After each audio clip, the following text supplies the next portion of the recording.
Hey guys, how are you? I hope you're all doing very well. This evening I'm going to be doing another movie review. This movie is a horror comedy from the UK, English language, released in the year 2015, directed by Ben and Chris Blaine, and this film is called Nina Forever. So Nina Forever is about a supermarket worker. He spends his time by stacking shelves and he's bitterly depressed because recently the love of his life named Nina had passed away in a car crash. So this has really weighed him down. He's very suicidal, he's very depressed, and he just hates the world. But this is until he meets a co-worker who takes a liking to him. So she believes that she can be a positive influence in his life and that maybe he can move on. So the two of them quickly form this bond that turns into a sexual relationship, but this sexual relationship is going to be complicated because every time they make love, the zombie of Nina will come out of the bed and basically stop them. And that she says to the main character that our love is for eternity and that you're with me and you can't be with anybody else. So this main character has to try and come to terms with what's going on, this very strange occurrence, and if he is to actually make himself happy again and start a new life with the new love, he's going to have to try and get closure on what's happened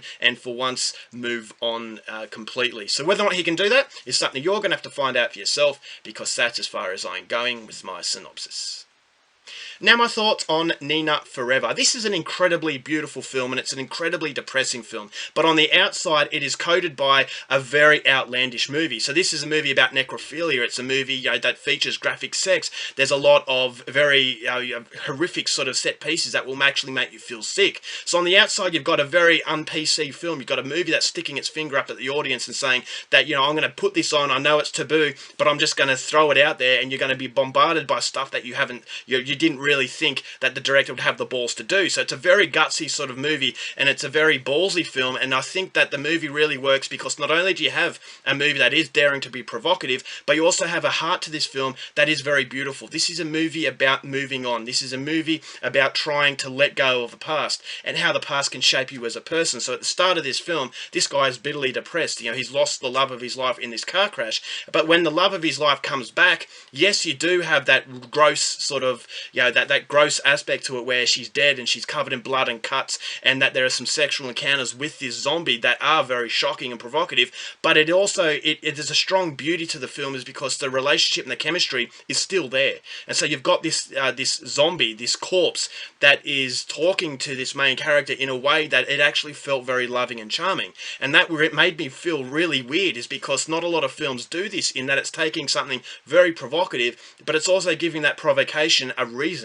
And so I felt as though this is more of a symbolic film as it is a movie that's just there for cheap value. And so I thought that this movie definitely deserves to be seen because of that very good reason, is that this is a very downbeat and depressing film. And I thought that the reason why it's so depressing and the reason why it does hit you with that emotion is because it never feels sorry for itself. It's never tugging at the heartstrings. It's never cueing the really sad music. It's never a movie that's wallowing in self-pity. This is a movie that does have a very slow progression of love, and how moving on and, you know, moving on from a past love can be very, very difficult. And so the chemistry between not only this guy and the zombie, but also this guy and his new love interest, I thought it was very tragic, in that I never felt that until he fully let go of the person that was the love of his life, he was never going to actually make this new love work. And because you're never quite sure where this director is taking you, I felt as though it was very unpredictable, and it leads up to a very unpredictable ending that I wasn't expecting. And so that's something that I really loved, is that this is a movie that's not taking cliches. It's a movie that is actually trying to give you a story that has been told before, but in a very exaggerated way. So it does work on two levels. There's another movie recently called Life After Beth that I thought was a fairly similar in its tone and the way that it was actually trying to provoke an audience, but I thought Life After Beth wasn't as serious as Nina Forever. Is that on the outside it does have that outrageous, outlandish sort of horror comedy aspect, but on the inside it's a much more serious film than you would think. And so I thought the acting was very good, I thought the script was very good, and the progression of the film is done with a lot of patience, and that's why I could actually absorb myself, and I felt like I was on a journey with these characters. And the scenes with this zombie are very surreal, and so I kept thinking to myself, this is disgusting, but at the same time, it was very loving and heartwarming. And so you do have different dimensions to everything that is happening in this movie. So it does give you something of definitely a multi-layered value. I thought the production levels were very well done. It's a very a film that feels as though the color paletting is very grey. So it gives the input of a guy who is very depressed, and it's never really a happy sort of film. Although it's very charming and heartwarming, it never really elevates itself to cheesiness. And so that's another thing that I really liked about it.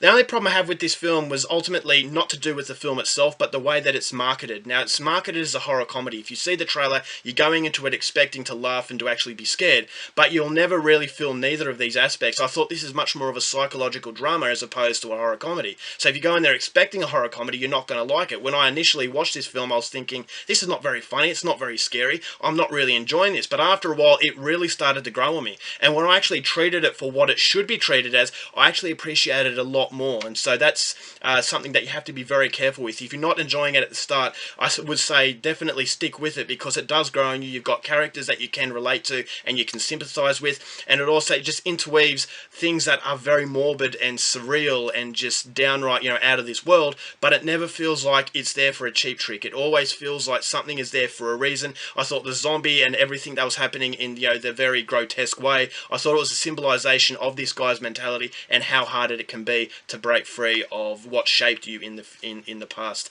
So it's a very heartwarming, it's a very challenging film, it's a daring film, and it's definitely a movie that I would recommend. So overall, for Nina Forever, going to give it 4 stars. Go out there and see it.